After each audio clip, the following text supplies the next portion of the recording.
Bismillah, walhamdulillah, wassalatu wassalamu ala Sayyidina Muhammadin sallallahu alaihi wasallam ibni Abdillah wa ala alihi wa azwajihi wa dzurriyyatihi wa ahli baitihi wa man tabi'ahu ila yaumil qiyamah. Amma ba'd fa ya ikhwani rahimakumullah. Kita lanjutkan kembali pembacaan buku Sirah Nabawiyah halaman 115.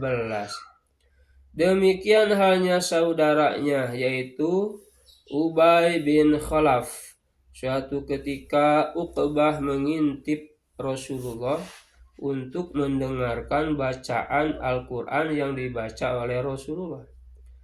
Ketika hal itu didengar oleh Ubay, dia menyindir dan mengejek Uqbah dan menyuruhnya untuk meludahi wajah Rasulullah Shallallahu Alaihi Wasallam. Ternyata itu dilakukan oleh Uqbah. Ubay sendiri mencari tulang dan menghancurkannya, lalu menaburkannya ke arah Rasulullah Shallallahu Alaihi Wasallam. Lihat Ibnu Hisham jilid 1 halaman 361 sampai 362. Al-Akhnas bin Syariq As-Saqabi adalah salah seorang yang suka menyakiti Rasulullah Shallallahu Alaihi Wasallam. Al-Quran memberinya 9 sifat yang menunjukkan dirinya, yaitu firman-Nya yang diabadikan dalam surat Al-Qalam ayat 10 sampai 13, yang artinya, dan janganlah kamu ikuti setiap orang yang banyak bersumpah lagi hina, yang banyak mencela, yang kian kemari menghambur fitnah, yang banyak menghalangi perbuatan baik, yang melampaui batas lagi banyak dosa, yang kaku kasar. Selain dari itu, yang terkenal kejahatannya. Quran Surat Al-Qalam ayat 10 sampai 13. Kadang-kadang Abu Jahal mendekati Rasulullah untuk mendengarkan bacaan Al-Quran. Tetapi kemudian dia pergi dan tidak mau beriman, apalagi mentaatinya. Dia tidak mau mengambil pelajaran dan bahkan tidak merasa takut. Malahan dia menyakiti Rasulullah dengan ucapan-ucapannya, menghalang-halangi orang dari jalan Allah. Kemudian dia pergi dengan disertai kesombongan dan bangga pada keburukan yang telah diperbuatnya, seolah perbuatan buruknya itu sesuatu yang layak untuk terus diingat.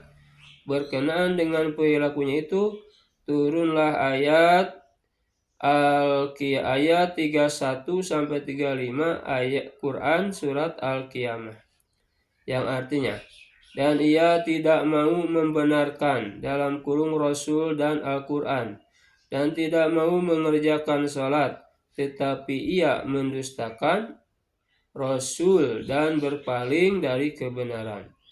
Kemudian ia pergi kepada ahlinya dengan berlagak atau sombong. Kecelakaanlah bagimu, hei orang kafir, dan kecelakaanlah bagimu. Kemudian kecelakaanlah bagimu, hei orang kafir, dan kecelakaanlah bagimu. Kutu catatan Quran surat Al-Qiyamah 31 sampai 35. Catatan kakinya, kutukan terhadap orang kafir ini diulang-ulang sampai 4 kali. Pertama, di saat ia akan mati. Kedua, ketika ia dalam kubur. Ketiga, pada waktu hari berbangkit. Dan keempat, dalam neraka jahanam. Sejak awal, Abu Lahab selalu menghalangi apabila Rasulullah akan melaksanakan sholat di Baitul Haram.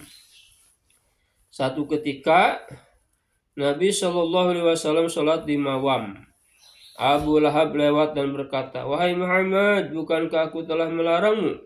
Kemudian Rasulullah membentaknya dengan ucapan yang kasar. Abu Lahab berkata lagi, "Atas hak apa kau berani mengancamku seperti itu?" Sungguh aku adalah orang yang paling banyak menyeru di lembah ini. Kemudian turunlah ayat 17-18 surat Al-Alaq. Wallahu a'lam.